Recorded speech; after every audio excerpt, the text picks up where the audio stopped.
10 ఏళ్ల బీజేపీ వైఫల్యాలపై గాంధీ భవన్ ఎదుట కాంగ్రెస్ ప్రభుత్వం ప్రజా ఛార్జ్షీట్ ను ఆవిష్కరించబోతోంది. CM Revanth AICC in charge Deepa Das Munshi ఆధ్వర్యంలో విడుదల చేయబోతున్నారు. మోదీ పాలనను విమర్శిస్తూ గాంధీ భవన్ ఎదుట పెద్ద హోర్డింగ్స్ ను ఏర్పాటు చేశారు. నయ వంచన పేరుతో భారీ కట్అవుట్స్ ను సైతం సిద్ధం చేశారు.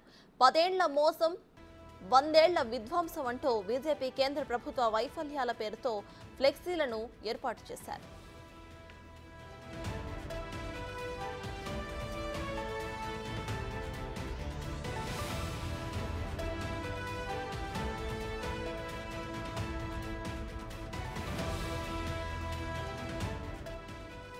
పదేళ్ల బీజేపీ పాలనలో తెలంగాణకు జరిగిన అన్యాయాన్ని సీఎం రేవంత్ రెడ్డి ఎత్తి చూపబోతున్నారు. విభజన చట్టంలో తెలంగాణకు రావాల్సిన బయారంకో కర్మాగారం, కాజీపేట కోచ్ ఫ్యాక్టరీ, పాలమూరు రంగారెడ్డికి జాతీయ హోదా, ట్రైబల్ వర్సిటీ ఇవ్వకపోవటం వంటి బీజేపీ వైఫల్యాలను ప్రశ్నించబోతున్నారు సీఎం రేవంత్. ఏడాదికి 2 కోట్ల ఉద్యోగాలు ఇస్తామని బీజేపీ ఇంతవరకు ఇవ్వకపోవడంపై నిలదీయబోతున్నారు.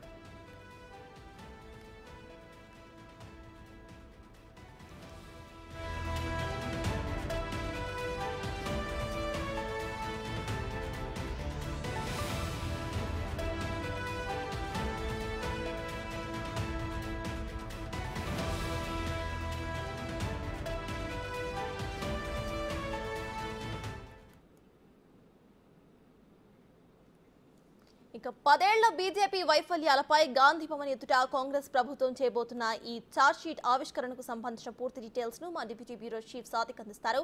సాదిక్, చెప్పండి, ఇవాళ కాంగ్రెస్ ఒక ఛార్జ్షీట్ ను ఆవిష్కరించబోతున్నట్టు తెలుస్తోంది. ఇక ఆల్రెడీ మనం స్క్రీన్ మీద చూస్తున్నాము, అక్కడ భారీ కట్అవుట్స్ ను సైతం కూడా అక్కడ ప్లేస్ చేసిన విజువల్స్ మనం చూస్తున్నాము. ప్రెజెంట్ అప్డేట్స్ ఏంటి?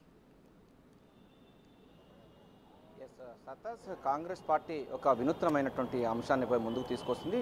10 ఏళ్ల బీజేపీ చేసినటువంటి ప్రజా వ్యతిరేక విధానాలను ఎండగడుతూ, వారు చేసినటువంటి వైఫల్యాలను ఎండగడుతూ ఛార్జ్షీట్ విడుదల చేయబోతుంది. ఉదయం 10:30 గంటలకు ముఖ్యమంత్రి పిసిసి రేవంత్ రెడ్డి, దీపదాస్ మున్షి ఇన్ఛార్జ్, అదేవిధంగా డిప్యూటీ సీఎం మడ్డుబట్టి కనుక మంత్రులు అందరూ కూడా పాల్గొనబోతున్నారు.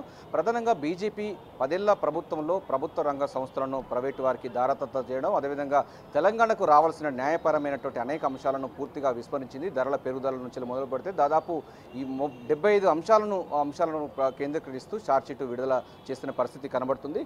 నయవంచన, 10 ఏళ్ల మోసం, 100 ఏళ్ల విధ్వంసాన్ని తెగబడినటువంటి బీజేపీ ప్రభుత్వానికి ఓటు వేయొద్దనే అంశాన్ని వారిపై చేసినటువంటి అంశాలు కూడా స్పష్టం చేయడం. బీజేపీ ప్రజా ఛార్జ్షీట్ ఆవిష్కరణ చేయబోతున్నారు. 100 ఏళ్ల కన్నీళ్లకు యాదించుకుందాం, ప్రజాద్రోహులను తరిమి కొడదామనే నినాదంతో కాంగ్రెస్ పార్టీ ఛార్జ్షీట్ విడుదల చేయబోతుంది.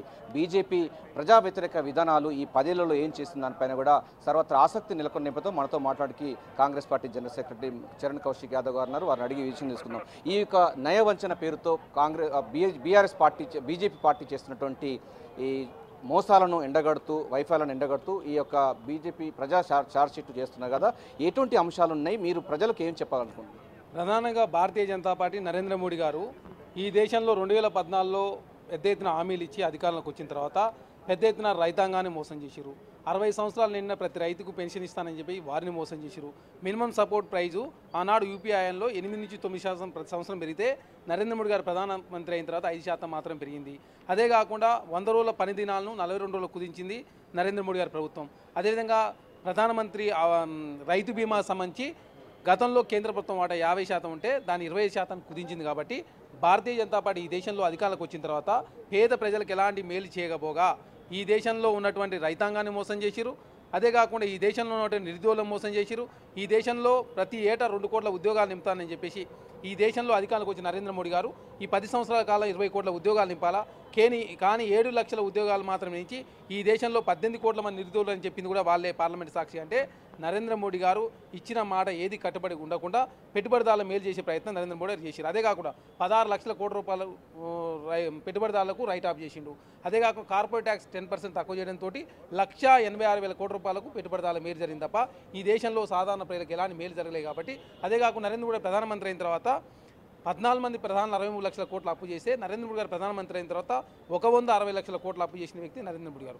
మొన్న ప్రవేశపెట్టిన బడ్జెట్లో 45 లక్షల కోట్ల బడ్జెట్ ప్రవేశపెట్టి 16 లక్షల కోట్ల రూపాయల అప్పు తీసుకొచ్చి ఇదే 45 లక్షల కోట్ల బడ్జెట్ అని చెప్పి నరేంద్ర మోడీ గారు. అదేగాక గతంలో కాంగ్రెస్ ప్రభుత్వం ఉన్నప్పుడు ₹5 తీసుకుని 5 కిలోలు బియ్యం ఇచ్చేవాళ్ళు. కానీ ₹5 తీసేసి మరొకసారి మరో 5 సంవత్సరాలు నాకు అవకాశం అని చెప్పేసి నరేంద్ర మోడీ గారు ఈ దేశ ప్రజలు మోసం చేస్తూ ఉన్నారు. కాబట్టి నరేంద్ర మోడీ గారు ప్రధానమంత్రి అయిన తర్వాత జీడీపీ తగ్గింది, రూపాయి పతనమైంది, ఎగుమతులు తగ్గుతూ ఉన్నాయి, దిగుమతులు పెరుగుతూ ఉన్నాయి, ఈ దేశంలో నిరుద్యోగం పెరుగుతూ ఉంది, పేదరికం పెరుగుతూ ఉంది, ఆకలి చావులు పెరుగుతూ ఉన్నాయి. ప్రభుత్వ రంగ సంస్థలను అప్పనంగా అదానికి అంబానికి అప్పజెప్పే ప్రయత్నం నరేంద్ర మోడీ గారు చేస్తూ ఉన్నారు.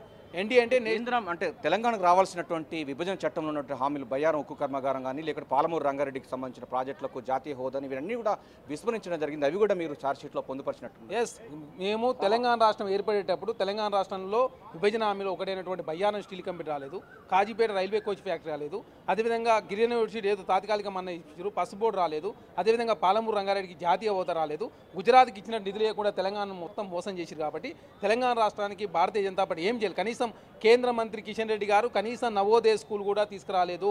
అదేవిధంగా బండి సంజయ్ గారు కనీసం ఒక మెడికల్ కాలేజ్ కూడా జాతీయ స్థాయిలో 156 మెడికల్ కాలేజ్ ఇచ్చి కేంద్ర ప్రభుత్వం తెలంగాణకు ఒక మెడికల్ కాలేజ్ కూడా ఇవ్వలేదంటే భారతీయ జనతా పార్టీ తెలంగాణ ప్రజలను నయవంచన చేసింది. తెలంగాణ రాష్ట్రం 7 మండలాలు తీసుకుని ఆంధ్ర కలిపారు. కనీసం భద్రాద్రి రాముడి కోసం డంపింగ్ యార్డ్ కోసం 7 గ్రామాలు అడిగితే కూడా ఇవ్వలేదు.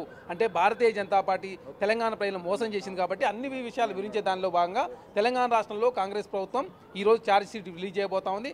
కేంద్రంలో భారతీయ జనతా పార్టీ ఏం హామీలు ఇచ్చారు, ఏ విధంగా మోసం చేశారు, అదే కాకుండా మొన్న కిషన్ రెడ్డి గారు తప్పుడు లెక్కలు చెప్తూ 10 లక్షల కోట్ల రూపాయలు తెలంగాణ రాష్ట్రానికి ఇచ్చారని చెప్పే ప్రయత్నం వారు చేస్తూ ఉన్నారు. కానీ తెలంగాణ రాష్ట్రానికి కేంద్ర ప్రభుత్వం ఇచ్చింది 3,50,000 కోట్లు మాత్రమే. అదేవిధంగా తెలంగాణ నుంచి ₹100 తీసుకుపోయి ₹42 మాత్రం ఇస్తూ మిగతా ₹58 గుజరాత్ రాష్ట్రాన్ని పెట్టుకుంటా ఉన్నారు. కాబట్టి తెలంగాణ రాష్ట్రంలో భారతీయ జనతా పార్టీ మోసం చేసి తెలంగాణ రాష్ట్రంలో మరొకసారి ఓట్లు అడిగే ప్రయత్నం భారతీయ జనతా పార్టీ చేస్తూ ఉంది. కాబట్టి భారతీయ జనతా పార్టీ ఎవరు నమ్మొద్దనే దానిలో భాగంగా తెలంగాణ రాష్ట్రంలో కాంగ్రెస్ ప్రభుత్వం ఈరోజు ఛార్జ్షీట్ రిలీజ్ చేయబోతాం. దీంతో పాటుగా మనకు ఫిషరీ చైర్మన్ గారు సాయి ఉన్నాడు. ఈ ఛార్జ్షీట్ యొక్క ముఖ్య ఉద్దేశాలు ప్రజలకు ఏ విధంగా చెప్పబోతుంది?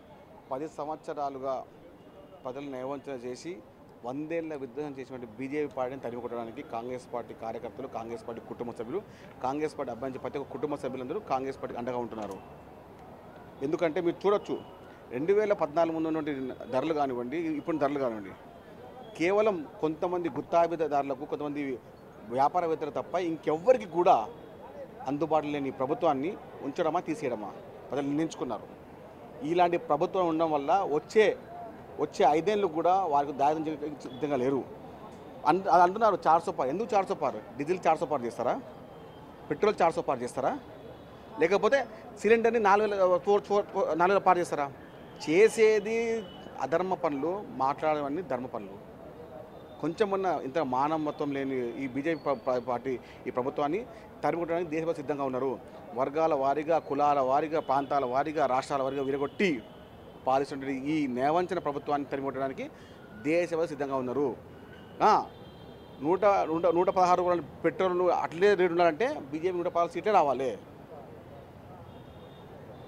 మీరు కూడా 400 పార్ అంటారు కదా, డీజిల్ని 400 పార్ చేస్తారు వీళ్ళే, పెట్రోల్ని 400 పార్ చేస్తారు వీళ్ళే. దమ్ముంటే రేపు ఎలక్షన్లో మేము పెట్రోల్ పెంచామని చెప్పండి, మేము దమ్ముంటే రేపు డీజిల్ పెంచామని చెప్పండి, గ్యాస్లు పెంచామని చెప్పండి, అప్పుడు ఓట్లు అడగండి. అంటే 10 ఏళ్ల బీజేపీ పాలనలో విధ్వంసం జరిగినటువంటి అంశాన్ని వాళ్ళు కాంగ్రెస్ పార్టీ అయితే ఛార్జ్షీట్లో పొందుపరచబోతుంది. ప్రధానంగా గత ప్రభుత్వాలు అంటే మొత్తం 10 ఏళ్లలో విధ్వంసం ఏ విధంగా జరిగిందన్న అంశాలపైన కూడా పూర్తి స్థాయిలో ప్రజలకు వివరించే ప్రయత్నం చెబుతుంది. మనతో మాట్లాడడానికి సామా రామ్మోహన్ రెడ్డి గారు ఉన్నారు. ఏంది నయవంచన, 10 ఏళ్ల మోసం, 100 ఏళ్ల విధ్వంసం, బీజేపీ చేసినటువంటి అరాచకాలకు సంబంధించినటువంటి 72 అంశాలను పొందుపరుస్తూ మీరు ఛార్జ్షీట్ విడుదల చేయబోతున్నారు. ఛార్జ్షీట్ అంటే ఒక నేరస్తులకు సంబంధించిన అంశాలని కోర్టులో ప్రొడ్యూస్ చేసే ఛార్జ్షీట్ అంటారు. దీని ప్రధాన ఉద్దేశం 10 సంవత్సరాల నుంచి చేసినటువంటి దోపిడీలు, దౌర్జన్యాలు, దుర్మార్గాలు ప్రజలకు చెప్పాల్సిన బాధ్యత ఉంది కదా మా మీద. సో ఎన్నికల కంటే ముంగట వాళ్ళు మళ్ళీ ఎన్నికలకు వచ్చినప్పుడు ఓట్లు అడిగేటప్పుడు మీరు ఏం ఘనకార్యాలు చేసిరు అనేటటువంటిది తేటతెల్లం కావాలి కదా. దానికి సంబంధించి వాళ్ళు చేసినటువంటి ఘనకార్యాల చిట్టానే ఈ యొక్క ఛార్జ్షీట్. అంటే తెలంగాణకు రావాల్సినటువంటి న్యాయపరమైన అంశాలు కూడా 2014 విభజన చట్టంలో ఉన్నటువంటి అంశాలు కూడా విస్మరించిన పరిస్థితి కనబడుతుంది. మీరు ఇక్కడ చూస్తారా, తెలంగాణలో ఒక్క ఐఐఎం కానీ, ఐఐటి కానీ, కేంద్ర యూనివర్సిటీలు కానీ, మెడికల్ కాలేజీలు కానీ, ఇవే నవోదయ కేంద్రీయ విద్యాలయాలు కూడా ఏర్పాట్లు కూడా వివక్ష చూపిందని పెట్టడం జరిగింది. కేవలం వివక్ష ఒకటే అనే కాదు, అసలు మన చట్టంలో మన చట్ట ప్రకారంగా మన హక్కులు మనం అడిగితే మనకి ఇవ్వండి అనేటటువంటి రిక్వెస్ట్లు కాదు, చట్ట ప్రకారంగా మనకి ఇవ్వాల్సినటువంటి హక్కులను కూడా నీరు గార్చినటువంటి బీజేపీది మరి తెలంగాణ సర్వసభ్య సమాజం ముంగట పెట్టాలి కదా. అంతేకాదు కాంగ్రెస్ పార్టీ హయాంలో ఐటీఐఆర్ ఇస్తే ఐటీఐఆర్ని గద్దెలు ఎత్తుకపోయినటువంటి పరిస్థితి. ఈరోజు రైల్వే కోచ్ ఫ్యాక్టరీ తెలంగాణకేమో చట్టంలు ఇచ్చిండ్రు, కానీ గుజరాత్కి ఎత్తుకొని పోయినరు. ఎవరి సొమ్ము ఎవరి దానము, లేకపోతే మీ ఇష్టం వచ్చినట్టు కాదు కదా. ప్రతి క్షణము పార్లమెంట్లో దొరికినప్పుడల్లా వివక్ష చూపించుకుంటా తెలంగాణ అన్యాయంగా ఇచ్చిర్రు అని చెప్పి మాట్లాడుకుంటా తెలంగాణ పక్షాన ఏ రోజు కూడా సానుభూతిగా వ్యక్తం చేయనటువంటి ప్రధానమంత్రి మళ్ళీ ఏం ముఖం పెట్టుకొని వస్తుండు?